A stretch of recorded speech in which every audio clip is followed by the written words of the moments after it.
Okay, so today we will discuss our next topic, that is biogeochemical cycles. Biogeochemical cycles क्या होते हैं? Basically these are the cyclic pathways जो कि आपके पास environment में material को साइकिल में करते हैं कि या उनको यूज होने के बाद वापस जो एनवायरनमेंट में लेके आते हैं। ठीक है, आपको पता है कि जितने भी ऑर्गेनिज्म है, they need material, they need food, they need minerals for their, they need bio elements for their living, for their life. ठीक है, अब ये जितने भी आपके पास एनवायरनमेंट से आपके पास चीजें आती हैं, ये कंटिन्यूसली रिसाइकल्ड होती रहती हैं। आपसे एनवायरनमेंट से आई, वो अर्थ पे वो यूज हुई और फिर वो रिसाइकल्ड होकर दोबारा एनवायरनमेंट में चली जाती हैं। ठीक है, तो ये जो पूरा एक साइकिल होता है, साइक्लिक पाथ है, इनको हम कहते हैं these are called as biogeochemical cycles. ठीक है, इनको न्यूट्रिएंट साइकिल्स भी कहते हैं, बिकॉज ये आपके पास फूड भी या ऐसे एलिमेंट्स या इनऑर्गेनिक कंपाउंड्स को रिसाइकिल करते हैं that are necessary for living organism. तो हम इनको न्यूट्रिएंट साइकिल भी कह सकते हैं। ठीक है, अच्छा, सबसे पहला जो साइकिल है हमारे पास है, that is carbon cycle. Basic तो कार्बन साइकिल क्यों इंपॉर्टेंट है या what is carbon? Carbon basically it is आप कहते हैं कि building block of many kind of biomolecule. ठीक है, बहुत सारे आपके पास जो बायोमोलिक्यूल्स हैं, लाइक कार्बोहाइड्रेट है, प्रोटीन है, इनके स्ट्रक्चर में देखें तो आपके पास इनमें कार्बन कहीं ना कहीं जो है आपके पास जरूर प्रेजेंट होगा। तो बायो मॉलिक्यूल जो आपकी बॉडी बनाते हैं, उनमें कार्बन एक बिल्डिंग, कार्बन जो है उनका प्रिंसिपल बिल्डिंग ब्लॉक है। ठीक है, तो इट इज वेरी इंपॉर्टेंट अगर हम इस लिहाज से देखें। कार्बन जो है, इसके अलावा इसकी अकरेंस कहाँ पे होती है? It is found in graphite and diamond की फॉर्म में ये प्रेजेंट होता है नेचर एंड एटमॉस्फेयर में। कार्बन डाइऑक्साइड की फॉर्म में, CO2 की फॉर्म में ये आपके पास प्रेजेंट होता है एटमॉस्फेयर में। ठीक है, इसके अलावा जो है वो सोर्सेज क्या है कार्बन के, वो आपके पास एटमॉस्फेयर में ही होती है मोस्टली, एंड इसके अलावा वाटर में प्रेजेंट होती है। एंड फॉसिल फ्यूल्स आपके पास peat and coal, natural gas, petroleum, they also contain carbon. ठीक है, एंड अर्थ जो होता है हमारे पास, अर्थ कास्ट में कार्बोनेट्स आपके पास भी होते हैं, तो वो भी कार्बन की एक क्या है, फॉर्म है। ठीक है, ओके, अगर मैं आपको इसको थोड़ी सी ये डायग्राम बताऊं, तो ये डायग्राम बेसिकली आपको क्लियरली बता रही है कि कार्बन कैसे आ रहा है, कार्बन कैसे जो है वो रिसाइकल होता है। ठीक है, सबसे पहले देखें जो आपके पास एटमॉस्फेयर में कार्बन डाइऑक्साइड प्रेजेंट है, ये यूज होती है एंड रिसाइकल होती है। कैसे? देखिए, सबसे पहले जो एटमॉस्फेरिक कार्बन डाइऑक्साइड है, प्लांट्स इनटेक करते हैं एटमॉस्फेरिक कार्बन डाइऑक्साइड को फॉर देयर फोटोसिंथेसिस। फोटोसिंथेसिस जो है वो plant is the process through which plant prepare their own food and they need carbon dioxide for that. ठीक है, तो कार्बन डाइऑक्साइड वो एटमॉस्फेयर से लेते हैं एंड उसको आपके पास क्या करते हैं, फोटोसिंथेसिस में यूज करते हैं। अगेन तब आपके पास जो है वो फोटोसिंथेसिस में यूज होने के बाद जो एक्स्ट्रा होती है वो दोबारा क्या हो जाती है, रिमूव आउट हो जाती है इनटू इनटू एटमॉस्फेयर। ठीक है, जो ऑर्गेनिक कार्बन है या यहाँ से जो रिमेनिंग हो जाती है, वो दोबारा ये क्या हो जाती है, वापस एटमॉस्फेयर में चली जाती है। ठीक है, ये एरर है। अच्छा, उसके बाद अगर आपके पास जो ये कार्बन जो है, अगर ऑर्गेन जो प्लांट है वो आपके पास डिके हो जाता है, डेड हो जाता है, तो आपके पास वो कहाँ पे चली जाती है, कार्बन कार्बन जो है वो आपके पास आपके वेस्ट प्रोडक्ट्स में चली जाती है, that is in soil. Waste product में चली जाती है, वेस्ट प्रोडक्ट सॉइल में चले जाते हैं एंड उससे आगे आपके पास फॉसिल फ्यूल्स बनते हैं। एंड फ्यूल्स आपके पास यहाँ से जो आपको वेस्ट प्रोडक्ट है, उससे एक तो फॉसिल फ्यूल्स बनते हैं, दूसरा जो है वो आपके पास डायरेक्टली उनसे वापस जाती है आपके पास किस में, carbon into carbon dioxide into atmosphere में वापस जाती है। ठीक है, जब वो फॉसिल फ्यूल बनते हैं, तो फॉसिल फ्यूल बेसिकली आपके पास इंडस्ट्रीज में यूज होते हैं एज फ्यूल, तो इंडस्ट्री से भी कार्बन एमिशन होती है और वो दोबारा आपके पास कहाँ पे जा रही होती है, एटमॉस्फेयर में जा रही होती है। ठीक है, तो दिस इज वन साइकिल जो आपके पास प्लांट्स इसको इनटेक कर रहे हैं एंड देन आपके पास वापस किधर जा रही है, एटमॉस्फेयर में। ठीक है, सेकंड चीज, अब जो है वो आपके पास जो अब ये जो एनिमल्स हैं, ठीक है, एनिमल्स बेसिकली आप देखें तो हम इनटेक करते हैं ऑक्सीजन एंड आउटटेक करते हैं आपके पास क्या है, कार्बन डाइऑक्साइड। ठीक है, तो हम जो एनिमल्स हैं उनमें भी कार्बन डाइऑक्साइड की प्रोडक्शन होती है बेसिकली। तो एनिमल्स उसको क्या करते हैं, रिस्पायर करते हैं एंड वापस वो आपके पास किधर जा रही होती है, एटमॉस्फेयर में जा रही है। ठीक है, आप जैसे सांस ले रहे हैं, तो आप और भी जो कार्बन डाइऑक्साइड है वो डायरेक्टली किधर जा रही है, एटमॉस्फेयर में। ठीक है, यहाँ से प्लांट्स को मैंने बता दिया कि प्लांट्स जो है वो रिस्पायरेशन करते हैं, तो वहां से भी कार्बन डाइऑक्साइड की जा रही होती है वापस। तो अगर आप एनिमल जो है, एक तो ये है कि वो रिस्पायर कर रहे हैं तो वापस जा रही है एटमॉस्फेयर में, सेकंडली अगर वो डेड हो जाते हैं तो उनकी बॉडी में जो कार्बन है वो उसी तरह वेस्ट प्रोडक्ट से फॉसिल फ्यूल में आ जाते हैं और वो आपके पास दोबारा किधर चले जाते हैं, वापस ऊपर चले जाते हैं। ठीक है, तो आप देखें कार्बन डाइऑक्साइड जितनी आ रही है बेसिकली, वो यूज होके रिसाइकल होके अगेन इनटू एटमॉस्फेयर जा रही है, ठीक है। तो ये हम इस लिहाज से कह सकते हैं this is a perfect cycle, क्योंकि कार्बन डाइऑक्साइड परफेक्टली आपके पास एटमॉस्फेयर में इंटर हो रही है एंड वापस जो है वो रिस्पायर होके किस में जा रही है, एटमॉस्फेयर में जा रही है, ठीक है। तो this is the carbon cycle जो आपके पास फर्स्ट जियोकेमिकल साइकिल है, ठीक है। आपकी बुक में भी यही डायग्राम गिवन है, ठीक है। तो वो आपके पास थोड़ा सा इजी थी इसलिए मैंने आपको वो चीज बता दी, ठीक है। Okay, so our next cycle that is nitrogen cycle. Nitrogen cycle basically nitrogen क्यों इंपॉर्टेंट है, बेसिकली नाइट्रोजन भी लाइक कार्बन आपके पास एक इंपॉर्टेंट कंपोनेंट है many biomolecules like protein, nucleic acid जैसे डीएनए, आरएनए, इनमें बेसिकली नाइट्रोजन का जो है वो क्या होती है, प्रेजेंट होती है। अच्छा, नाइट्रोजन के रिजर्वायर क्या है, वो आपके पास जो इसका आप कह दें कि जहाँ पे स्टोर होती है दैट इज गैसियस नाइट्रोजन। ये आपके पास कहाँ पे गैसियस नाइट्रोजन की फॉर्म में प्रेजेंट होती है। अच्छा, इसके अलावा जो एक और बात आपको मैं बताऊं कि लिविंग ऑर्गेनिज्म में they can not pick gaseous nitrogen directly from atmosphere, ठीक है। आप जितने भी लिविंग ऑर्गेनिज्म हैं, चाहे वो प्लांट्स हैं, एनिमल्स हैं, वो आपके पास डायरेक्टली एटमॉस्फेरिक नाइट्रोजन को पिक नहीं कर सकते हैं, उसको इनटेक नहीं कर सकते, except some nitrogen fixing bacteria. Nitrogen fixing bacteria कुछ जो है वो डायरेक्टली ले सकते हैं, अदरवाइज कोई भी और living organism directly atmospheric nitrogen को यूज नहीं कर सकता, ठीक है। आप डायरेक्टली वो यूज नहीं कर सकता तो कैसे यूज होगी, it need to be converted into nitrates, उसको नाइट्रेट में कन्वर्ट होना जरूरी होता है, ठीक है। नाइट्रेट में कन्वर्ट होना होता है जरूरी है, देन उसको प्लांट यूज करते हैं एंड प्लांट से वो आगे पूरे आपके पास फूड चेन में इंटर हो जाती है, ठीक है। अब तो इस लिहाज से हम अगर देखें तो नाइट्रोजन साइकिल जो है उसको सेवरल स्टेजेस में डिवाइड किया है, तीन मेन इसके स्टेजेस हैं। सबसे पहले आपके पास है फॉर्मेशन ऑफ नाइट्रेट्स है, ठीक है। This is the first step. Second आपके पास एसिमिलेशन है एंड थर्ड वन आपके पास क्या है, डीनाइट्रिफिकेशन। ये तीन मेजर स्टेप्स हैं आपके पास नाइट्रोजन साइकिल के, ठीक है। सबसे पहले फॉर्मेशन ऑफ नाइट्रेट्स देखें, हमने कहा कि nitrogen directly gaseous nitrogen directly कोई भी लिविंग ऑर्गेनिज्म उसको पिक नहीं कर सकता, ठीक है। तो उसको नाइट्रेट में कन्वर्ट होना जरूरी होता है। तो नाइट्रेट में कन्वर्ट होने के लिए सबसे पहला स्टेप इसका क्या है, फॉर्मेशन ऑफ नाइट्रेट्स के नाइट्रेट्स का बनना, ठीक है। नाइट्रेट्स का बेसिकली फॉर्मूला हमारे पास होता है NO3। तो आपके पास जो नाइट्रोजन है एटमॉस्फेयर है उसको कन्वर्ट होना इनटू NO3 नाइट्रेट्स में, ठीक है। अच्छा, नाइट्रेट्स बेसिकली दो तरीकों से होते हैं, बनते हैं। एक है आपके पास, अच्छा, ओके, सो नाइट्रेट्स आपके पास बेसिकली दो तरीकों से बनती है, नहीं, एक ही फॉर्मेशन नाइट्रेट जो एक नाइट्रोजन फिक्सेशन के थ्रू होती है एंड सेकंड वन आपके पास अमोनिफिकेशन एंड नाइट्रिफिकेशन। ये दो तरीके हैं, दो स्टेप्स हैं जिनके थ्रू नाइट्रोजन फिक्सेशन होती है।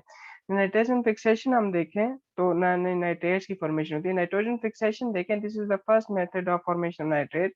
इसमें तीन तरह से आपके पास बनती है नाइट्रोजन नाइट्रेट्स बनते हैं, ठीक है। सबसे पहला इसमें होता है, अच्छा, नाइट्रोजन फिक्सेशन क्या होता है, basically it is the conversion of gas nitrogen into nitrates, ठीक है।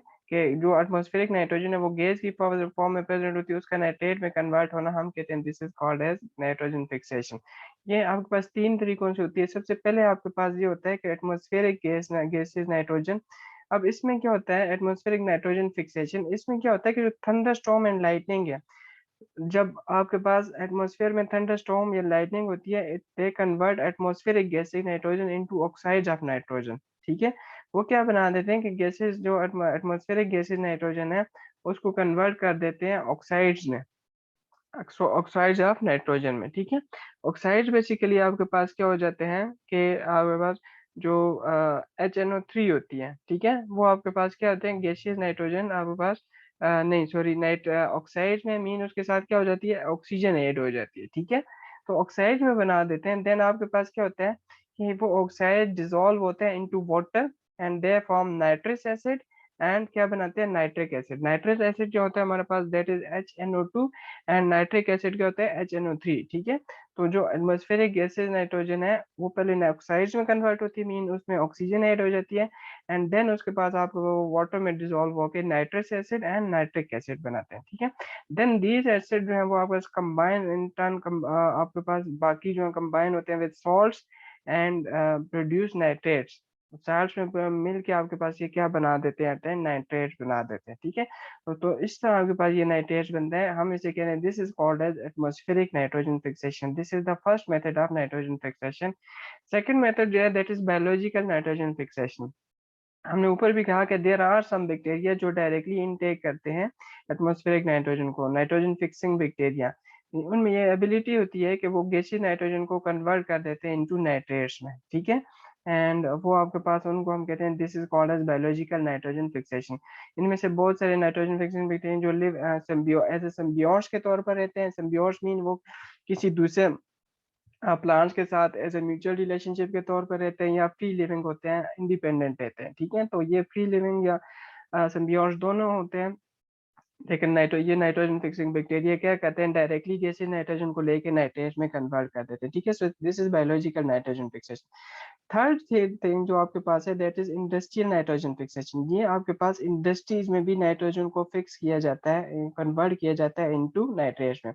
वो कैसे किया जाता है, उसमें क्या होता है कि जो एटमॉस्फेरिक नाइट्रोजन है उसको हाइड्रोजन के साथ अंडर हाई प्रेशर मिक्स किया जाता है, ठीक है, कंबाइन किया जाता है under high pressure and temperature. And वो आपके पास क्या क्या बनाती है, अमोनिया बनता है, ठीक है। देन अमोनिया को आगे फर्दर प्रोसेस के बाद उसको अमोनियम नाइट्रेट में कन्वर्ट किया जाता है, ठीक है। So this is not purely nitrate, ये आपके पास अमोनियम नाइट्रेट बन जाता है, ठीक है। So this is also method of nitrogen fixation जो आपके पास है इंडस्ट्रियल नाइट्रोजन फिक्सेशन, ठीक है।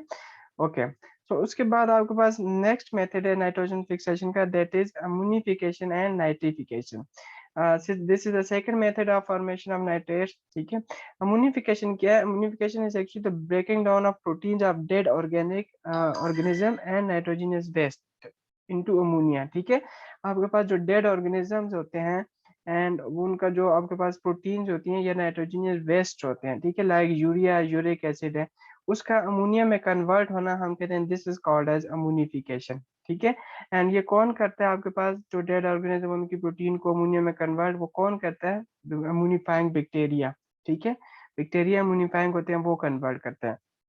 जब अमोनिया बन जाता है, अमोनिया के बाद ये कन्वर्ट होता है इनटू नाइट्राइट्स एंड नाइट्रेट्स, ठीक है, नाइट्राइट्स एंड नाइट्रेट्स में कन्वर्ट होता है and this is called as nitrification. और ये भी कौन करते हैं, बैक्टीरिया करते हैं। और ये कौन से बैक्टीरिया करते हैं, नाइट्रीफाइंग बैक्टीरिया करते हैं, ठीक है।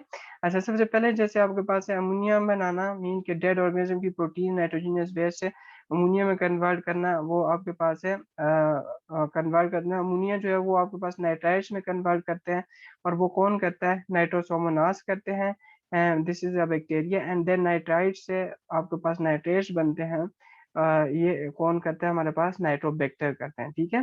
तो आपके पास नाइट्रिफिकेशन एक तो नाइट्रोसोमोनास करते हैं, सेकंड आपके पास क्या करते हैं, नाइट्रोबैक्टर करते हैं। तो इस तरह आपके पास यहाँ पे भी एंड पे क्या बन रहे होते हैं, आपके पास नाइट्रेट्स बन रहे होते हैं, ठीक है। तो ये भी आपके पास नाइट्रेट्स बन गया। अच्छा, this is the first step formation by nitrates. Nitrates आपके पास बन के एक नाइट्रोजन फिक्सेशन के through, second ammonification and nitrification के थ्रू, ठीक है। अब नाइट्रेट्स बन गए, नाउ मींस कि अब ये कैपेबल है कि ये इस फॉर्म में है कि they can be intake from plant and can be enter into food chain. अब प्लांट्स का नेक्स्ट स्टेप है that is assimilation. Assimilation basically this is the usages of the nitrates जो कि ऊपर बन चुकी है। वो नाइट्रेट्स है वो क्या करते हैं, प्लांट्स उसको इनटेक करते हैं and they utilize for making proteins, ठीक है। तो वो आपके पास जो इनटेक होता है नाइट्रेट्स का, एब्जॉर्प्शन होती है, this step is called as assimilation, ठीक है। देन वो आपके पास जब एक दफा प्लांट्स में इंटर हो जाती है, एनिमल जो है वो प्लांट्स को ईट करते हैं, तो वो आपके पास एनिमल्स में भी चली जाती हैं। तो इसे हम कहते हैं कि this step is called as assimilation, जिसमें नाइट्रेट्स बेसिकली यूज होते हैं, ठीक है। So this is the second, पहले नाइट्रेट्स बन गए, देन एसिमिलेशन यूज हो गया, and third step is called as denitrification, ठीक है। डीनाइट्रिफिकेशन मीन देखे, अब आपको वो नाइट्रेट्स का दोबारा नाइट्रोजन गैस में कन्वर्ट होना, हम कहते हैं this is called as denitrification, क्योंकि उसने वापस एटमॉस्फेयर में भी जाना होता है, ठीक है। तो conversion of nitrates into nitrites to nitrogen gas, atmospheric nitrogen gas में जो कन्वर्ट होते हैं, हम कहते हैं this is called as denitrification. और ये कौन करते हैं, आपके पास डीनाइट्रीफाइंग बैक्टीरिया करते हैं, ठीक है। तो इस प्रोसेस से नाइट्रोजन वापस रिटर्न हो जाती है किसमें, एटमॉस्फेयर में, ठीक है। तो ये आपके पास एक साइकिल थोड़ा सा बताया कि सबसे देखें आपके पास नाइट्रोजन फिक्स एटमॉस्फेयर में जो नाइट्रोजन होती है वो 3 तरह से आती है। एक आपके पास biological nitrogen fixation, biological mean आपके पास जो बैक्टीरिया हैं नाइट्रीफाइंग नाइट्रोजन फिक्सिंग बैक्टीरिया वो कन्वर्ट करते हैं उसको नाइट्रेट में। सेकंड आपके पास ये देखें, अब ये सिम्बियोटिक है, मीन ये प्लांट के साथ रह रहे हैं, ये फ्री लिविंग है, लेकिन हैं दोनों बैक्टीरिया, तो ये आपके पास नाइट्रेट बनाएंगे। सेकंड आपके पास है, देखें यहाँ से एटमॉस्फेरिक नाइट्रोजन में थंडरस्टॉर्म और लाइटनिंग के बाद वो कन्वर्ट होती है इनटू एटमॉस्फेरिक नाइट्रोजन के थ्रू किस में कन्वर्ट हो जाती है, नाइट्रेट्स में। ठीक है, तो यहाँ पे इंडस्ट्रियल नाइट्रोजन फिक्सेशन नहीं बताई हुई, लेकिन वो भी आपके पास क्या होगा, यहाँ से इंडस्ट्रियल नाइट्रोजन फिक्सेशन आएगी और वो भी आपके पास नाइट्रेट्स में कन्वर्ट हो जाएगी। ठीक है, ओके, नाइट्रेट्स बन के नाइट्रेट को अब कौन यूज करता है बेसिकली, ये देखें प्लांट्स इनटेक करें यहाँ से भी, यहाँ से भी। This step is called as assimilation. ठीक है, एसिमिलेशन, एसिमिलेशन वो आपको क्या कहते हैं, प्लांट्स में चली जाती है। ठीक है, अच्छा, यहाँ से एक तो प्लांट्स इनटेक करते हैं नाइट्रेट्स को, दूसरा ये है कि जो डीनाइट्रीफाइंग बैक्टीरिया वो डायरेक्टली इसको नाइट्रेट्स को डायरेक्टली किस में लेके जा रहे होते हैं, वापस इनटू एटमॉस्फेयर लेके जा रहे होते हैं। डीनाइट्रीफाइंग बैक्टीरिया नाइट्रेट्स को वापस जो है वो एटमॉस्फेरिक नाइट्रोजन में कन्वर्ट कर रहे होते हैं। ठीक है, तो एक तो इन नाइट्रेट्स के बाद डायरेक्टली वापस जा रही होती है, सेकंड इसको क्या करते हैं, प्लांट इनटेक करते हैं। प्लांट इनटेक करने के बाद प्लांट्स को इनटेक कौन करता है, खाता कौन है, एनिमल्स ईट करते हैं।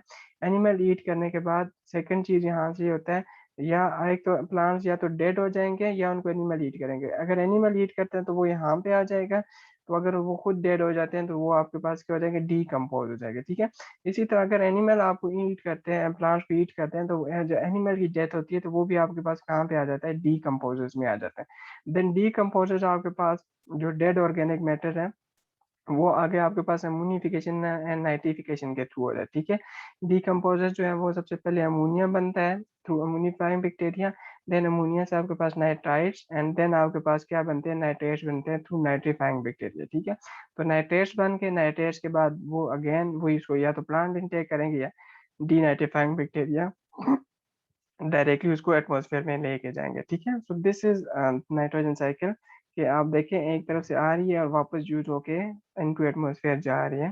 So this is the second cycle, nitrogen cycle. ठीक है, ओके।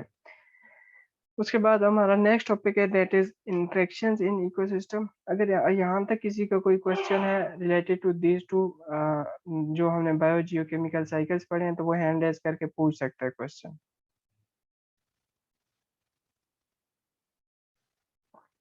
ओके, नहीं है, ठीक है, ओके। नेक्स्ट टॉपिक है that is interaction in ecosystem. अच्छा, इसमें हमारे पास मैंने जो आपको मार्किंग करवाई हुई है वो सिर्फ सिम्बियोसिस की मार्किंग करवाई हुई है। मैंने कहा था सिम्बियोसिस एएलपी में ऐड है, लेकिन हमसे ये दो मिस हो गए थे, एक तो कंपटीशन और प्रीडेशन, तो ये भी आपके पास एएलपी में इंक्लूड है। मीन कि ये इंटरेक्शन इन इकोसिस्टम, ये कंप्लीट टॉपिक आपके पास एएलपी में इंक्लूड है। ठीक है, तो ये चीजें हमसे कंपटीशन और प्रीडेशन दो मिस हो गए थे, ये हमने इनको अभी पढ़ना है। अच्छा, सबसे पहले हम देखें कि इंटरेक्शन बेसिकली क्या होता है। देखिए आपके पास इकोसिस्टम में there are different living organism living in area. ठीक है, आपके पास बहुत सारे, एक इकोसिस्टम में क्या होता है कि बहुत सारे ऑर्गेनिज्म लिव एक जगह पे लिव कर रहे होते हैं, रह रहे होते हैं। अब they need to interact with each other for their life. ठीक है, आपके पास कोई भी लिविंग ऑर्गेनिज्म इतना इंडिपेंडेंटली नहीं रह सकता। ठीक है, वो जो इंटरेक्शन होता है वो बेसिकली दो तरह का होता है। अगर आपके पास एक ही स्पीशीज के दो मेंबर्स के दरमियान इंटरेक्शन है तो हम कहेंगे that is called as intraspecific interaction. For example, अगर ह्यूमंस आपस में, जैसे आप या मैं, हम अभी इंटरेक्ट कर रहे हैं, so this is intraspecific interaction. We are same species, लेकिन क्या आपके पास मेंबर्स डिफरेंट हैं। ठीक है, आपके पास मैं और आप डिफरेंट मेंबर्स हैं, लेकिन स्पीशीज क्या है, सेम है, तो हम कहेंगे this is called as intraspecific interaction. Second thing is interspecific interaction. Interspecific क्या होता है, that is between interaction between the member of different species। ठीक है, एक आप ले लें कोई डिफरेंट कोई एनिमल ले लें, एक आप ह्यूमंस की ले लें, उनके दरमियान जो इंटरेक्शन होता है हम कहते हैं that is called as interspecific interaction. ठीक है, तो आपके पास इंटरेक्शन दो तरह के हो गए इकोसिस्टम में, एक इंटरस्पेसिफिक है, interspecific interaction that is in between the members of same species, and second is interspecific interaction that is between the members of the different species. ठीक है, अच्छा, इसके अलावा जो आपके पास है और इंटरेक्शन होते हैं, मेजर तो ये दो हैं, लेकिन आपके पास there are some other interactions, कौन कौन से हैं वो आपके पास, वो हम देखते हैं। सबसे पहले इसमें हमारे पास आ जाता है कंपटीशन। ठीक है, कंपटीशन बेसिकली आपके पास इकोसिस्टम में जो नेचुरल आपके पास रिसोर्सेज हैं, लाइक न्यूट्रिशन न्यूट्रिएंट्स हैं या स्पेस है, तो दे आर इनलिमिटेड। ठीक है, वो आपके पास क्या लिमिटेड स्टॉक है उनका, एंड वो उसकी सप्लाई क्या आपके पास शॉर्ट है। अब उनकी अगर एक चीज शॉर्ट है तो उन उसके ऊपर क्या होता है, compete होता है, कंपटीशन होता है कि लिविंग ऑर्गेनिज्म के दरमियान जो न्यूट्रिएंट्स हैं, स्पेस हैं, एंड उनकी यूटिलाइजेशन के लिए जो है कंपटीशन होता है। ठीक है, वो जो कंपटीशन होता है इट में भी इंटर स्पेसिफिक और इंटर स्पेसिफिक। ठीक है, आपके पास इंटर स्पेसिफिक भी हो सकता है या इंटर स्पेसिफिक भी हो सकता है। मेन कंपटीशन जो है वो एक ही स्पीशीज के दो मेंबर्स के दरमियान भी हो सकता है, या आपके पास दो डिफरेंट स्पीशीज के दरमियान भी हो सकता है। यहाँ पे एक बात याद रखनी, जो इंटर स्पेसिफिक कंपटीशन होगा that will be more strong and severe. क्यों? क्यों आपके पास जो इंटर स्पेसिफिक इंटरेक्शन होगा वो देखें आपके पास वो सेम स्पीशीज के मेंबर्स के दरमियान है। मीन कि आपके पास एक मेंबर जितना पावरफुल है, दूसरा भी उसी लेवल पे है, क्योंकि स्पीशीज क्या आपके पास सेम है। ठीक है, तो इंटर स्पेसिफिक आपके पास जब दो ओपोनेंट सेम लेवल पे होंगे तो वो आपके पास मोर स्फेयर एंड स्ट्रॉन्ग होगा। ठीक है, जबकि जो इंटर स्पेसिफिक होता है वो सम टाइम ज्यादा स्ट्रॉन्ग होता है, या सम टाइम आपके पास मोस्टली क्या होता है, ये इतना स्फेयर या स्ट्रॉन्ग नहीं होता। क्यों? एक एक स्पीशीज जो हम या तो स्ट्रॉन्ग होगी या वीक होगी। ठीक है, तो जो वीक होगी वो डेफिनेटली आपके पास ये हो जाएगी डाउन होगी, और स्ट्रॉन्ग उसके ऊपर कवर कर लेगा। ठीक है, तो इंटर स्पेसिफिक आपके पास it is more strong and severe as compare to inter specific interaction. अच्छा, फॉर एग्जाम्पल जैसे आप देखें, मैं कोई एग्जाम्पल दूं, जैसे लॉयन एंड चीता के दरमियान आप जो प्रे होता है, लॉयन एंड चीता, वो उसके ऊपर compete करते हैं। इसी तरह जो वुड पेकर एक बर्ड है, एंड स्क्वेरल जो गिलेरी है, ठीक है, उनके दरमियान बेसिकली जो नेस्ट बनाने का होता है कि उन्होंने ये दोनों आपके पास उस पे ट्रीज की ऐसे वो स्टेम में रहते हैं। ठीक है, तो उनके पास जो नेस्ट बनाना, उनका जो घोंसला होता है उन पे बनाने के लिए वो बेसिकली क्या होता है, कंपटीशन होता है। ठीक है, तो स्क्वाल एंड जो आपके पास है दूसरा हमारा वुड पेकर है, तो ये भी आपके पास क्या हो जाता है, कंपटीशन आ जाता है। ठीक है, तो ये कंपटीशन बेसिकली आपके पास ये हेल्प करता है to maintain the balance between available sources and number of individual of species. ठीक है, कि वो आपके पास कितने अवेलेबल सोर्सेज हैं एंड उसकी जो स्पीशीज हैं उनके दरमियान बेसिकली बैलेंस को मेंटेन करता है कंपटीशन। ठीक है, लेकिन कंपटीशन ये होता है कि एक स्पीशीज को खत्म कर देता है। अगर ये ना हो तो दोनों स्पीशीज इतने ज्यादा हों और वो आपके पास जो रिसोर्सेज है वो हमेशा आपके पास क्या होंगे, कम होंगे। ठीक है, तो वो जो रिसोर्सेज पूरे नहीं हो सके, तो कंपटीशन बेसिकली बैलेंस को मेंटेन करने में हेल्प करता है।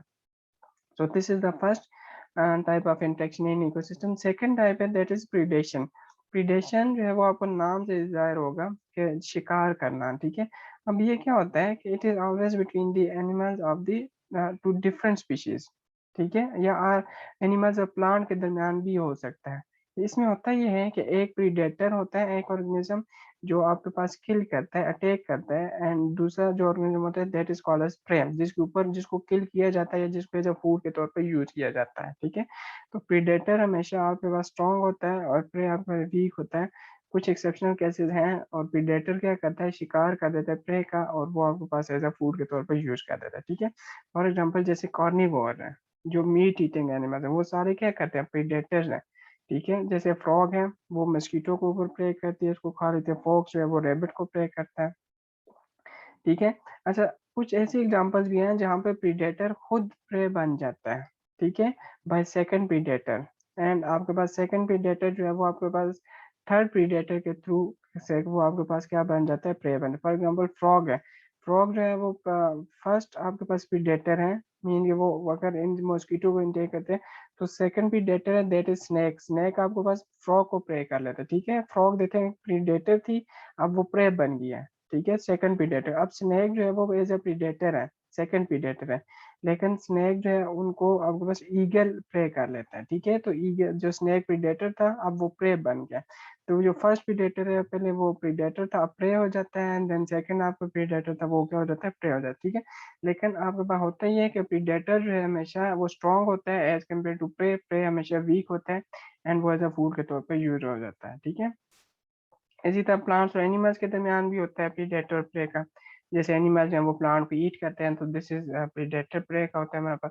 ये कुछ एग्जांपल्स हैं, जैसे फ्रॉग इंसेक्ट को खाती है, फिर स्नेक जो है वो फ्रॉग को प्रे करता है, फॉक्स रैबिट को प्रे करता है, लायन जो है वो जेब्रा को प्रे करता है, ठीक है। इसी तरह हमारे पास प्लांट्स भी एज ए प्रीडेटर जो है आपके पास होते हैं। फॉर एग्जाम्पल जैसे पिचर प्लांट है या सनड्यू प्लांट है, वीनस फ्लाई है, तो ये क्या कहते हैं, in these are carnivores and वो आपका इंसेक्ट्स को ईट करते हैं, ठीक है। वो आपके पास ऐसे प्लांट जो है वो ऐसे एरिया में लिव करते हैं जहाँ पे मिनरल्स और अदर न्यूट्रिएंट्स की कमी होती है, तो वो अपने मिनरल्स और न्यूट्रिएंट कैसे फुलफिल करते हैं, थ्रू आपके पास थ्रू डिफरेंट इंसेक्ट्स, वो इंसेक्ट को ईट करते हैं। वो होता ये है कि आपके पास में अगर आपको यहाँ पे ये है, ठीक है, तो ये पिक्चर प्लांट है, देखें ये यहाँ पे basically they produce nectar, nectar produce करते हैं एक फ्लूइड। तो इंसेक्ट आते हैं उस नेक्टर के ऊपर, यहाँ पे जैसे ही आता है ये लेड ऊपर से क्लोज हो जाता है और ये वो उसको ईट कर लेते हैं, ठीक है। This is pitcher plant, this is carnivore. इसी तरह ये सैंड्यू है, यहाँ पे आता है वो इसके गिर्द रेप कर लेता है और वो उसको एज फूड के तौर पर यूज कर देता है। इसी तरह वीनस फ्लाई ट्रैप है, यहाँ पे कोई भी आपके पास इंसेक्ट आता है तो ये ऐसे क्लोज हो जाता है और वो आपके पास एज ए फूड के तौर पर यूज करता है, ठीक है।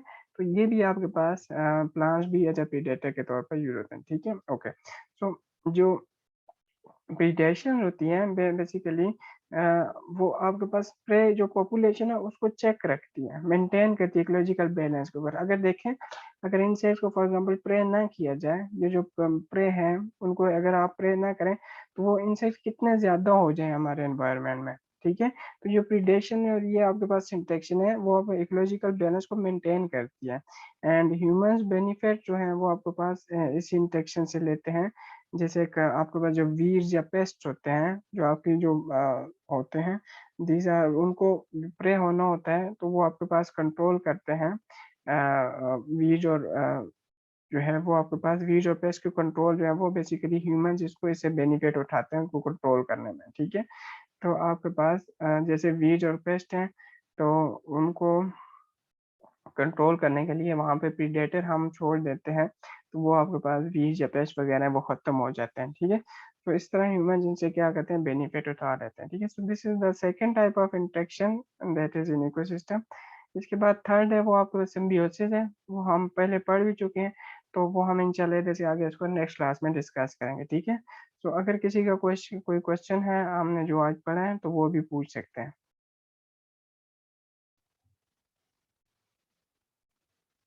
किसी का भी कोई क्वेश्चन है? ओके, ठीक है, फिर हम क्लास